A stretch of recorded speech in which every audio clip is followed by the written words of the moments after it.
ಹೆತ್ತವರಿಂದ ನೊಂದಿರುವ ಆ ಜೀವಕ್ಕೆ ತಾನೇ ಹೆತ್ತ ಮಕ್ಕಳಿಂದ ನೋವಾಗುತ್ತಿದೆ. ಕಾಣಿಸುವ ನೋವನ್ನು ಕಂಗಳಲ್ಲಿ ತುಂಬಿಕೊಂಡು ಹೆತ್ತ ಮಕ್ಕಳಿಗೋಸ್ಕರ ಆ ಜೀವ ಮಿಡಿಯುತ್ತಿದೆ.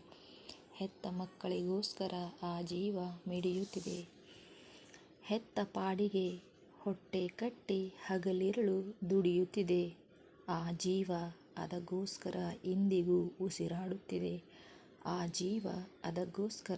ಇಂದಿಗೂ ಉಸಿರಾಡುತ್ತಿದೆ.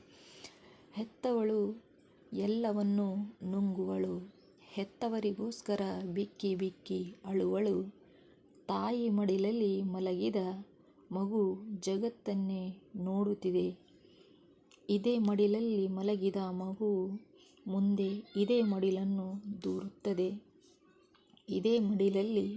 ಮಗು ಮುಂದೆ ಇದೇ ಮಡಿಲನ್ನು ದೂರುತ್ತದೆ.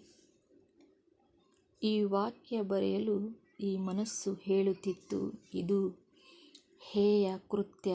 ಆದರೆ ಏನು ಮಾಡುವುದು? ಇದು ವಾಸ್ತವದಲ್ಲಿ ಪ್ರಸ್ತುತ